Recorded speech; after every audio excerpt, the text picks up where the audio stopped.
DFM started ramping up. You can hear the desk split a little bit on who they think is going to win.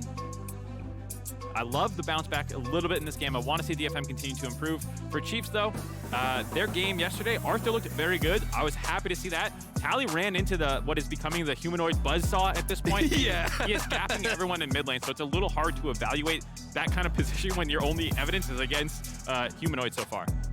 Definitely true. Obviously, both teams looking for a bounce back here, although the Chiefs did look decent in their opener against a tough opponent. HEcarim, first pick here for Steel, been unsurprisingly, even despite some nerfs, popular here so far at Worlds. Wukong going to be the answer already for Arthur. And there's Aatrox. Yeah, so this is one of the nice things about, I guess, some of the choices they've left up on red side here for Chiefs. The Aatrox has been kind of the first pick default at this point in the meta. If there's not something slightly higher priority, and I guess they've decided the HEcarim is worth the takeaway for Steel, pulling that away from Arthur, who, like we said, looked very good, and this is one of the good carry champions in the current meta. Ooh, we are cruising through this draft. All right, they pull the Seraphine away from the HEcarim. They see the Kalista Azir slammed as well. So a lot of damage on the side of DFM already. And it looks like that we have one of these Seraphine melee topside comps starting to come together. We'll see if they get rid of Silas or something like that into the Azir. Pretty common matchup that you see, and also pairs very well with Seraphine. Yeah, obviously, I'm guessing that's a flex for Chiefs. I don't know if Tally or Raes has recent history on the champion, but I know Raes has mages in the pool, and Tally does have some. Look at that. Yeah, he's played it 3 times in summer, so very possible. I would assume it's him, actually. Yeah. Given his style and this meta, I think Raes, especially with these bans, like, yes, he can play mages, but I think he wants to be a bit more of a traditional carry in these games. Tally is an excellent facilitated mid, so this is the kind of champion that he can really shine on. Yeah, I kind of saw that with the Swain performance yesterday as well, for Tally trying to be that mid-lane, mid-game meatball. Maybe he'll do it here. And like you said, DFM doing their homework, knowing that that's probably going to mid-lane, continuing to ban out Raes instead. The Aphelios, his second most played in summer split, gone. Chiefs having an incredible summer all around. Nearly had the perfect season. I have to bring it up. It's just such a funny story to me. I mean, I don't know if funny, maybe heartbreaking for them, but they were on the cusp of the perfect season. They were in game 3 of the finals. All they had to do was win that one. That's the first game they dropped. And then they immediately beat them in game 4. A little too juiced in game 3. A little too excited. Yeah. You could see it in how they were playing. They knew what they were chasing. You know, sometimes people deny the records that they're going for. Like, oh, I'm not trying to have the best season ever or whatever. Yeah. You knew that they saw what they could have achieved there. Unfortunately, dropped the ball right at the end, but still a very strong performance. One of the most dominant performances. I feel like Osh, usually when I look at their playoff bracket, it's like a lot of 3-2s and some close battles. This one was just dominance all the way through by the Chiefs. A return to form for a team so old they were created when I first started casting in Oceania. It's a big, long-time org. Great to see them here on the world stage for the first time as Raes pushed all the way down to Xayah. Trist was an option as well. We've seen a little bit of that, but Xayah seems just fine here. Kennen, once again, is Evi's weapon of choice against Aatrox. Nice to see him revisited there. And last but not least, it is Rell for Harp there alongside the Kaiser. I'm loving this slightly off-meta picks that are coming through. We saw the Rell yesterday out of barrel, combined with that Tristana pick. It looks very good into a short-range composition where your suction ability on your ultimate just really does a good job of pulling them off your AD carry. The line stun as well can easily get through multiple members. I really liked seeing that. Here again, fairly short range. I think the Xayah and the Seraphine staying mid here does give a little bit more range. It's not just the dive comp, though obviously the ideal team fight is if the game do some crazier stuff. Here, I think they went for a relatively straightforward draft. There's really not that much cheese in here at all, even if, you know, the Rell is not super meta currently. We've seen a little bit. It still performs that kind of frontline engage / peel option. A little level 1 action, but no takers, no customers there. Chiefs just fanning out nice and safely. Aladoric did get himself into the bottom brush. Puts the ward down, hits recall, gets sweeper.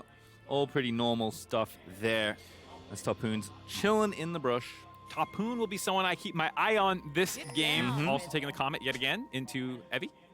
But we saw how good Evi did into Wonder and how his Kennen is absolutely no joke. We'll have to see if that happens again with Steel making his way up there. A little bit less facilitated of a jungler this time around. Yes, HEcarim can gank early, but we'll have to see if there's any mispositioning or if Topoon's going to be playing safe on the top side. They have a lot of options of where to go post 6, but pre 6 not the easiest ganks. Ooh, little redirect there for Aladoric going on to Yutapon. Some good trades. Early W there, obviously on Xayah. It's a Rakan only special, but it is powerful. Ooh, crash down just misses. Gets the heal out of Raes actually to make sure he had enough speed to walk out of that. Definitely an early little win there. The Detonation focused me in the 2v2, but nice to see them both getting pretty aggressive. And to your point, curious to see what Seal does, but how also Arthur wants to pair up with Topoon. We heard from the desk. Obviously a pairing that's utilized quite often on the Chiefs, even though both teams have versatility on how their junglers can gank and who they want to play through. But I'm expecting decent amount of attention in the top side at some point between these two junglers and top laners. Yeah, a little bit easier this time around to make plays happen. I always feel like top side on blue, if you want to make ganks happen, being able to have that extra shorter path through the tri-brush makes it much easier. And last time, Evie was actually on red side, if I'm not mistaken, against Winder, and made it maybe a little bit harder to make some of those ganks come through. Here, if Yaharong can maybe get shoved against Tally, you can then make some three-man roams as well. Harp, no stranger to roaming around the map. You saw him try it quite a bit on the Alistar. Not always successful, but at least has that mind of trying to be proactive. Yeah, and looks like things have settled down a little bit in the bottom side. A little lead there for Yutapon, so we'll feel good about how the early game is going. Topoon taking damage to Evie. Aladoric looking for the play, but a lightning fast flash out of Yutapon. Nice, respectful flash out of Yutapon. Goes 1 for 1 there. You feel pretty good about it, though. If you can find a repeat gank setup, it's a pretty immobile champion. And now with Arthur, you know, being his flash up, you can meet that repeat gank prior to 6, hopefully. And land that W again. See what happens. Steel, though, now covering. 2 wards going to spot him, though. Steel, yep, suspects that wards. Does find them with his own sweeper. Should be able to take both of these down. Oh, actually doesn't find the other one. Just the one there. No, and so you can kind of see this attention to bot lane. The Chiefs themselves have said that they don't really consider themselves as playing to bot, but that Aladoric and Raes win a lot of lanes, and then you go there to exploit it. And I can understand that, where if you feel like, hey, we're getting a lot of flashes out, we have these advantages, maybe we can go make some plays here. They've done a good job of being very aggressive so far, and so Arthur is still hovering in that brush. And maybe they just don't want to admit their strategy of playing bot lane. Here's Harp. Aladoric gonna start it off. Steals her in reserve, level 4 as well. But here's Arthur, sneaks into the brush. Gonna surprise Harp. He does flash out of the way, but here comes Steel to try and counter punch here in bottom side. Damage is good. Raes taking quite a bit, but Arthur still frontlining there with the rest of the team. Great pull through there with the feathers, but no kills here in bottom lane. Yeah, nice exhaust there by Aladoric. Get that out before the devastating charge damage comes through.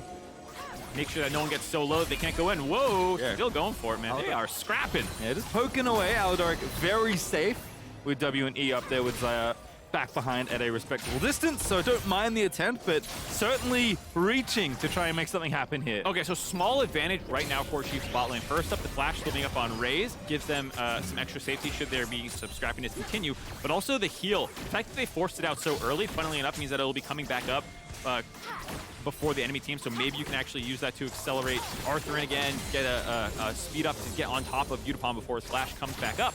There's been so much scrapping down this bot side. I wonder if they're just going to keep having bot lane fiesta parties. We'll see. Yutapon feeling pretty good about the CS, actually up more than 10 right now. We'll see how many Raes can catch under that turret, but there has been a lot of action there as Raes going to scoop these up and go home. Can, of course, go back and head back with Aladoric. Doesn't want to, though. Doesn't utilize that little special interaction. Instead, wants to stay for the incoming wave and get a little bit more gold. Yep, greeding out a little bit, but not so bad. Trying to hit some probably noon quiver spike. We'll see. Right around 1,000 gold. So yeah, trying to get a little bit more before heading back, as they will be behind on the reset. But desynced reset means that you have time for Aladoric to run mid. You can already see the question mark things by DFM almost directly on top of his head. That's always some good map awareness when you know what the enemy team is thinking. They're saying, okay, they're doing a desync recall. That means obviously the Rakan will be somewhere on the map, and they had the timing window perfect. Nicely done there. As on CS leads, Evie also opening up pretty nicely. It's been cut down quite a bit. Topoon actually TP'd back. Evie's holding on to his teleport.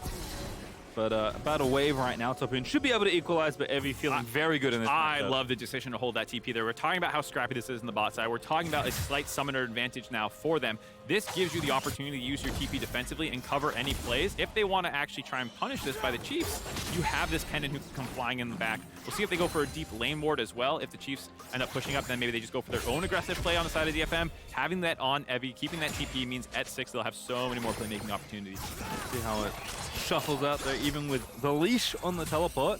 Definitely Evie can still use that tool. And of course, if nothing happens, go ahead, get some tempo back, and go to the lane. Is now 3v3 once again is happening in the bottom side of the rift, but it's Arthur. A little late to the party, but perhaps it's perfectly timed arrival. Arthur finds himself first blood as Harp, looking for a big crash down, gets Arthur as Yutapon finds the final auto attack to get the counter kill. All right, they get the first one. Raes is trying to make it a 2-for-1, not able to do so. Fought back, but Tally's on the roam. How's the snipe, Tally?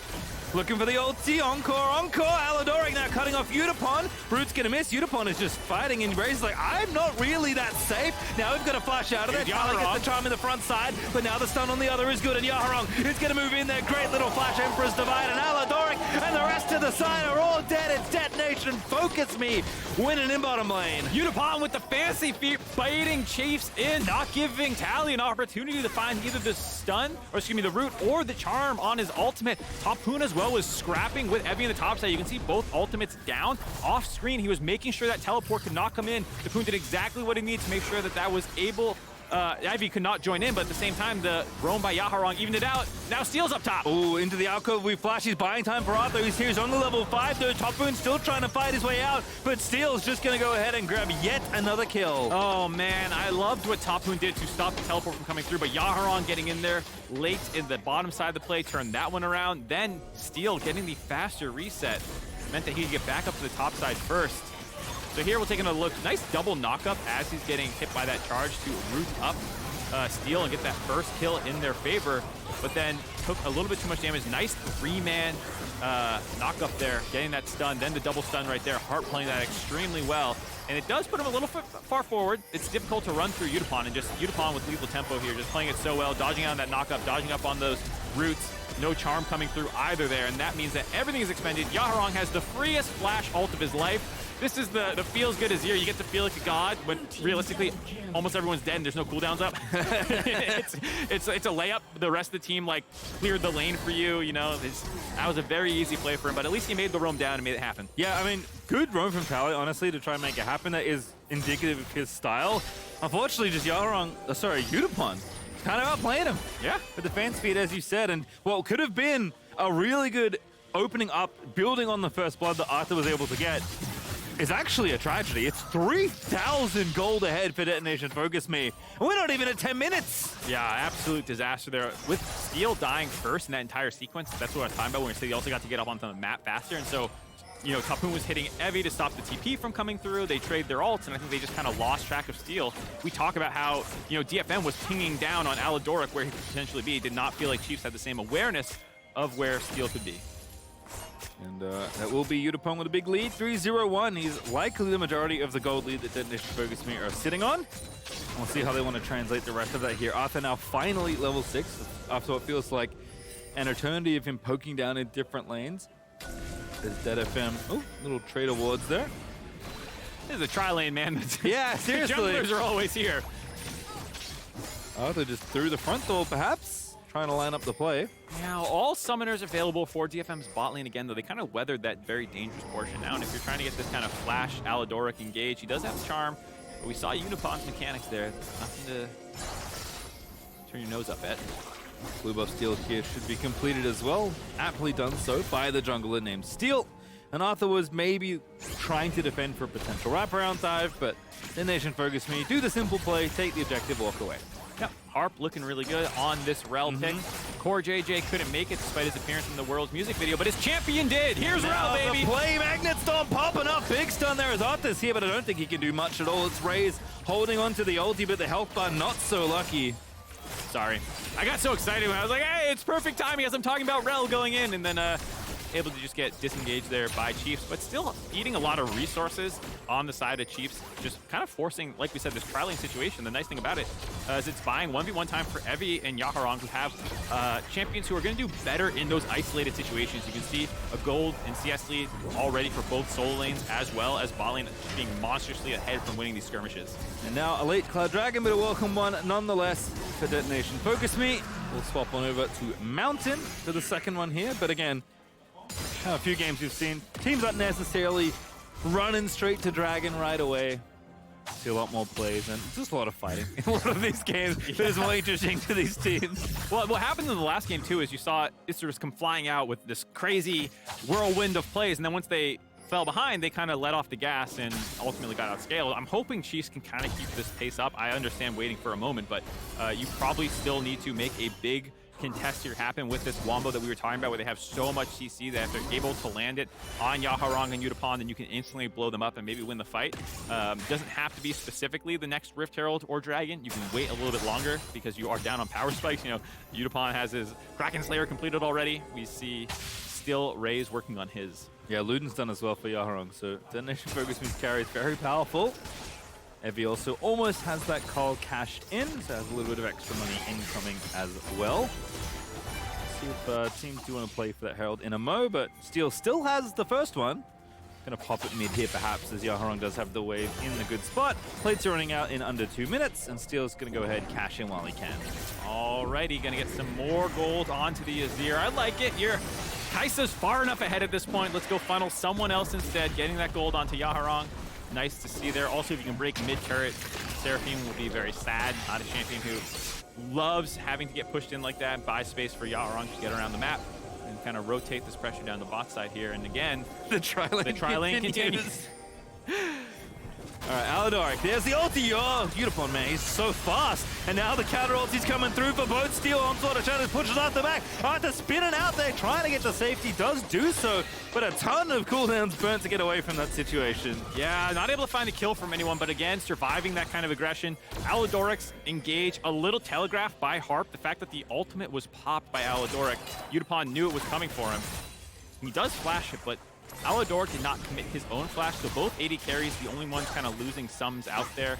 Minus the exhaust that Aladoric also used. Yaharong continuing to pepper away this mid outer as well. Tally's going to have to take it back. Does have Spellbook, although can't swap right now because he has Ignite. Does have Teleport as the base spell. Doesn't have anything to Ignite. So going to be A-OK walking back. At least going to have to be Evie with a little defensive ulti. Topoon landing all of the Qs, and Evie does have to flash there. Bottom side, oh goodness, that was close. But Steel does not find the duo. They do get back safely, but Yutapon's just going to keep on chugging, fam. He's taking more plates. Yeah, if you're DFM, you're not too upset about that one. Sure, the recalls got off, but you're going to grab at least 2 turret plates, maybe all of them. Topoon, the lone bright spot right now in this game for Chiefs, it feels like, able to get that favorable trade. Maybe could have predicted the flash on the Q3 and tried to flash for flash follow, but instead just takes that summoner advantage. Knocking that off, Kennen can be big. Whoa, Arthur ahead of the rest of his team. Did you end up in this spot? Perhaps we'll answer that question at a later date. Hops away, needs to find some teammates. Aladoric with a good double knocker. Maybe they turn it back around. It's Chiefs with a long con. Arthur sets it up for the squad, and they find a kill. Yeah, they're still going. Aladoric's ult comes back up. Ooh, again, Aladoric moving back through. They found Evie as well. Raes now with a kill, and Chiefs. Signs of life in this game. Perfect timing, too. Right as second Rift Herald spawns, I believe that was. They were already swapping their bot lane up to the top side off that recall. They were kind of ignoring Yutapon grabbing that turret. And so that's why Arthur was ahead of his team. He was a little too far ahead, I thought. But with the fact that Aladoric had that gap close, still had that flash available, landed that charm, which set up that wombo that we were kind of talking about, where Tally then gets the charm follow-up as well. Only problem is, took a lot of resources to make that play happen. DFM grabbed 2 turrets mid and bot for it. Yeah, Tally moved back to clear the wave in mid, and Yaharong had the perfect amount of minions, basically, to take that second tower. But again, Arthur just taking the enemy blue off is like, uh-oh, now I'm a little too far forward. And the Chiefs say, don't worry, buddy, we got you. Yeah, a little too far forward, but ultimately knew that he had backup coming. Almost goes down here, but here's some of that utility that this team has. So many shields, so many heals from Rakan and Seraphine. Long range engage as well. They get that gap closed down. Harp just doesn't quite burn down, but they are, of course, communicating, hey, no flash on Evie. Go finish him off, and that's when you see the second commit by Aladoric there. Got the Herald as well. Lads look happy. Yeah, feeling good about that one. It was feeling like the game was slipping away from them, getting strangled out by DFM. That's some signs of life that they needed. Still quite a bit down, and now Topoon in trouble. Certainly so. Evie with the ulti, Steel following up, and Topoon's going to try and get something back. There is nothing but a kill for HEcarim. Sad Aatrox noises. No Eclipse completed yet. When you get that item, it is a pretty disgusting power spike with the shields that come in, the extra healing, with the Omni Vamp. But before you get the Omni Vamp, it's not really that much extra from just a Vamp Scepter, unfortunately. Looks like Herald dropped here. I like this from Chiefs again, trying to get some gold back here. Still down very significantly in this game, but this is the right path to getting things back on track and trading some gold back in your favor. Chiefs certainly down in the game, but not out by any stretch, even though old Yutapon is looking menacing still on the Kalista with 2 items done, and the Dragon still going in DFM's direction as Steel takes the second off the board. And once again, Mark, it's the Hextech Rift. Oh my god, this game is bugged. It is scripted. It's bugged, man. This was another play for Chiefs that comes at a bit of an opportunity cost. Obviously, Topoon dying. Now they might get them reading out in their jungle a little bit, but Steel's going to be able to get out of here. Went for the Chemchunk Chain Sword. First rush. This was another build that was somewhat criticized. It does have, in Masters Plus, roughly the same-ish win rate as a bunch of the Mythics. Obviously, Triforce is the highest at 54. The rest are, a lot of them are hovering around 52%. There's plenty of damage on this team. I can kind of see the idea you're slightly more utility. We'll see what he goes for second item, because a lot of the times after this, people have been going straight into full tank, and that's where a lot of the criticisms come from. The fact that the new identity with HEcarim, with the resist from his W, with the extra ramping on his Q, that he's more of a bruiser. And he does have some okay scaling now on that Q. I mean, he's always had good scaling, what am I saying? But it's something where when you don't invest in the AD portion of his kit, it does feel like you've left a little bit on the table. Yeah, for sure. And it is Barmy Cinder next, so we'll see. Fulls on build. Coming in big. Tally here in the top side of the Rift, vibing. Yaharong going to catch the wave as the map's opening up a little bit more. Chiefs know they've made some good moves, but Detonation Focus Me still firmly in the driver's seat right now. Slowing the game down a little bit. The Dragon stacking is one of the nice things working in DFM's favor. We haven't had too many games where it felt like teams are going to be forced to walk forward here, but it's not the fastest Drake in the world, but it'd still be a free 30-minute soul, meaning that at some point Chiefs will be on the clock to actually stop this stacking from going through. Scaling is an interesting one here. Anytime you see Azir, Xayah, HEcarim, you're like, that team scales pretty good. But obviously that kind of combination, the synergies within Chiefs kit make them a scary deathball composition. The increased healing that's available, that's kind of why that the Chempunk Chainsword looks really good. The fact that they put 2 CH sounds back to back at the start, alliteratively, but then also use different phonetics for them is the trollest thing I've ever seen from casters. It's so funny that I just have to intentionally lean into it. Just saying Chainpunk, Chainpunk. Just keep messing with it. I like it. It's a good time. As, again, teams maneuvering back and forth, but looks like we are just going to be waiting until the next objective. That Hextech Drake coming up in 2 minutes and 20 seconds. As I say that, Steel is looking for a little invade. Yutapon's here as well. He's a problem. After, though, counterplay is happening. Not enough, though, as Yutapon is getting low, but they need to get this kill to make it worth it. Yutapon trying to dance around, but he's going to get shut down instead by Arthur. All right, quick reaction by Chiefs there. They find the pick-off trade. Yutapon's shutdown is pretty big, given that Topoon was already 0-2. Prior to that, that feels pretty good. Of course, it did cost them more resources, buying time for Yaharong to continue growing his CS lead, up 30 now over Tally. Cost you Reese's, I like that. How many peanut butter cups did that play cost? Yeah, I mean, this is the double threat. Here we go. Tally zooming on in, but not really by his own design. It is trouble as Tally flashes out, but that's a solo bolo for Yaharong in the top lane. Oh boy, there you see Tally moving up there to try and collect that wave, but Yaharong was still up there, finds that kill, and even cost him the flash going for that. Yaharong did not need to commit his own, so feels pretty bad with this Drake coming up in just under a minute and a half. Will not be up for that. You have to wonder if this means that Chiefs will sack this one. At some point, they'll need to contest. Maybe it's not the third Drake. Maybe they're waiting for the fourth, because now without the flash available, it does mean that he is pretty exposed to a kind of flash engage by Harp or Steel, getting sped up in there. Yaharong himself, Heavy as well. Everyone else having their flash engage is very dangerous for Tally. Certainly so. And Seraphine, a big part of how Chiefs could maybe win some of these upcoming exchanges. Have to fight, unfortunately, for this third dragon. I feel like that's the, the general advice. Chiefs don't really want to. They'd love to wait a little bit longer, but not going to get much better, even though they're down more than 5,000 gold right now. And if things align, there are windows back into this game. But Detonation Focus Me have been pretty disciplined so far. Ooh. Yeah. That's, what is that? 400, 500 damage from 1 Q auto from Yaharong. Feels very dicey. Not much MR stacked up on their team as well, other than a couple Merc Treads, means that he will be hitting very hard. Went for the very high burst build as well. Ludens into Shadow Flame, trying to just explode people. I mean, plenty of the target-rich environment, let's say. Very short-range team for him to be going up to as well. So you can kind of understand, as they face-check them, having a lot of vision control, Yaharong can land a lot of high-damage poke onto Arthur, Topoon. Even Tally and Aladoric are going to be in threat range. We gotta go. So the Chiefs, they know they have to contest for this dragon, but Evie is like already pre-flanked. He's just in the bottom lane for the potential pincer. So Chiefs, will they maybe turn off the effective instead? Aladoric is trying to find the play, but Evie already crushing him in. Harp goes in first. Raes trying to get out of there. Oh, he flashes back into the stun. Aladoric not there to try and peel, and it's absolute disaster for the Chiefs as Arthur does get the dragon, but the cost is quite high as Aladoric will go down as well.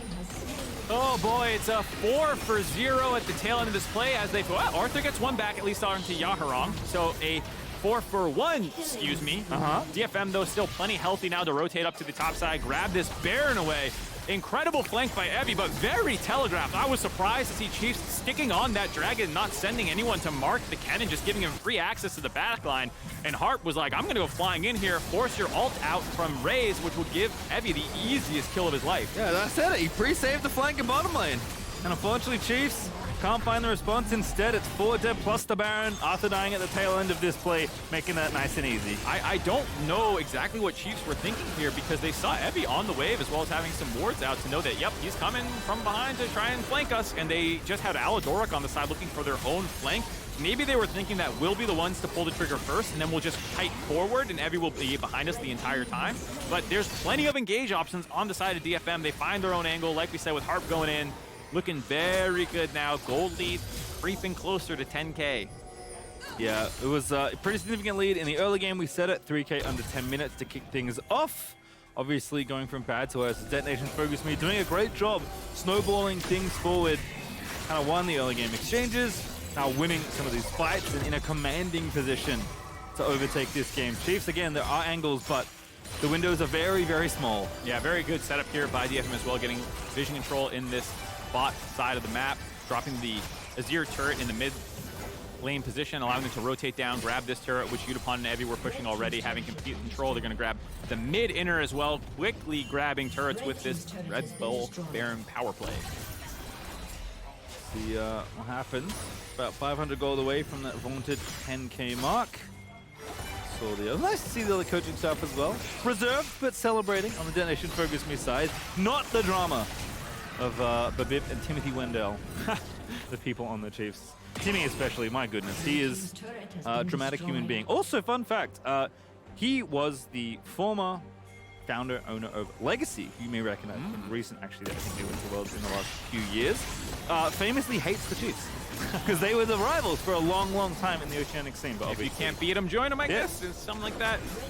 Here we go, DFM grabbing their inner turret as well. I think part of the reason that stoic look that they still had was not only just this game on their mind, but I think DFM having those tastes of success at Worlds, making it through play-ins before.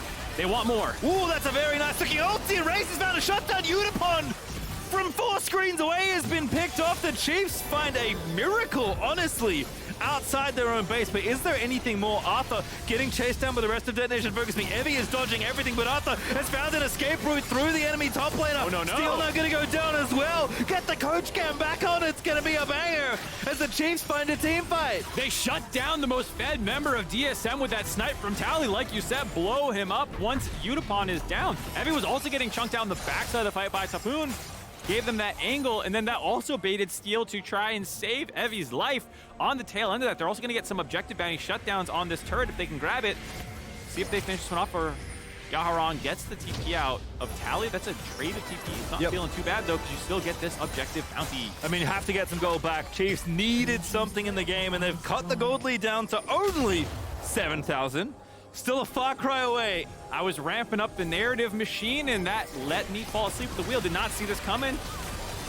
So much good vision control on the side of DFM. I think Yutapon just assumed everything had been cleared out. You can see the 2 pinks behind that, but the sweeper had not come through. That ward spotted him, and then the really, really good engage by Chiefs, dropping everything they had, knowing this is the Fed guy, don't hold any ults back, blow him up, and then from there they can actually win the extended fight because they do have such strong, sustained healing and re-engages and team fighting. They're less ult dependent in some sense, you could even argue, than a Kennen and a Rell and these sorts of things. Obviously, just with the Seraphine W spam and whatnot. All right, well, Chiefs find a little way back in. 30 seconds till the next dragon is up. Again, it is much like Fight Club. If it's your first time around the dragon and your opponent's about to hit 3, you must fight around the Drake. Although Chiefs, I'm not sure can get there this time because the waves are not in prime position to be contesting for objectives. And Detonation Focus Me going to try and push them back as far as they can. Oh, you have to contest this. I feel like even if it's pretty brutal, it's a horrible, you know, dragon soul to have to fight against for DFM. The earlier you can stop this stacking, the better. There they go. In we go again, trying to find the fight early this time. At least want to force the TP out of Evie if they can. He's currently top lane, applying even more pressure. That mid-outer, a thorn in the sides of the Chiefs for this contest, but as we've said, they have to come to play, and they certainly will, as Harp maybe a little too far forward, but should be just fine. Squad's reinforcing. He's going to wrap around. Tally finds the ward. Little split right now for Detonation Focus Me, but they should be okay. Yeah, Evie's going to have a TP ward potentially behind them. You can see it getting pinged out a little bit. Not swept out by Chiefs. Right in between the pits. There he goes. Marking him now as well. They're going to flip it for the dragon first off. They do get it. Objective bounty goes over, but Chiefs have actually peeled off to try and kill Evie. Raes down the front line, but he's got no ulti. Has a flash shot, but Arthur's trying to run interference. Raes finds the pullback on the other way, but now I think the team, no, he's actually fine. They're taking out Steel. Raes lives somehow, but Yutapon is going absolutely insane in this fight, and Yutapon shutting it down with the rest of the side. It looked good. But Detonation Focus Me coming out on top in that fight. Yutapon and Yaharong coming up big. The 2 carries of DFM surviving that. The fight was so split. Chiefs committed so many resources onto Evie. I thought it was a mistake, but they were still able to kite it out. Their 3-man core against the 4-man of DFM was looking good until Yaharong finally saw the angle to go in. Yutapon staying alive as well. And with that, they were able to grab the dragon for Chiefs. The kills ended up being relatively closely traded out. Not that bad, all things considered, from Chiefs, and showing that they still have a high barrier of execution for DFM if they want to win this. There's that trade onto Evie. They forced that out very early on, and that made me think that, you know, okay, 4v3 on this side, it's doomed, but Tally hits a really nice ult there. There's a nice knock-up. Arthur also finds the re-engage. They finish off Steel, but then when they come to that choke point, Topoon gets that kill there, but then this is when Yaharong sees the angle, shoves multiple members back, gets the Q auto damage, even goes for the aggressive E to just blow them up with that high damage build. Little burst of Azir action there. Yes, sir. No sweeping ulti, just pushes them back, takes the damage it does, and comes out on top. The gold lead, though, hasn't shifted much from the last fight the Chiefs won. Still about 7k between the two teams, keeping the Dragons barely under control. Arthur's smites pretty clutch in these situations, but now we have to contend for Baron once again. I mean, despite the gold lead, these fights have felt really crazy. Here they go, trying to get Topoon, get the ult out early from him. Bit dicey now for the Chiefs without having that ability for the Aatrox. We'll see how they're going to test the Baron. Ooh, a little engage there from Harp, trying to make it happen. Raes trying to get to safety. Onslaught of Shadows is there, though. Arthur spinning around, but it's just a clone. Aladoric, though, very low as Evie. Tries to finish it off, and he does find the snipe with the Shuriken. Topoon now in trouble as well, as Yaharong's going to clean that up. And Yutapon going straight into the back line. 1v1 me, bro. Takes out Raes, and Detonation Focus Me have found it again. That might be the game. Evie going for the last one on to Tally. The auto fight goes in Evie's favor. It's the clean 5-0 ace in DFM. They are looking to end the game, forget the Baron. They have the minion wave to try and push it down. Just as I was saying, it felt like this game was getting close. They have an expert team fight to close them out and get their first win of Worlds. Beautifully done by the carries of Detonation Focus Me. Yaharong and Yutapon looking so good together, as the Chiefs will barely have Aladoric alive to watch the Nexus crumble. Raes was wrong. Detonation Focus Me picking up a win. Their first of Worlds so far. DFM is scaling. They had what was a pretty terrible first game by their own standards, getting blown out by Loud. Then a very scrappy game against Fnatic, and now finally on the board, taking down Chiefs. DFM ramping up so far over the course of groups from play-in stage. We'll see if they can make the knockout. Not guaranteed quite yet, but looking very good here. Despite some of those late-game team fights starting to go with the Wombo combo, it was still a game where they had a massive gold lead the entire time. You can see how different that game would have been if the gold lead wasn't quite so massive. Yeah, it was a scary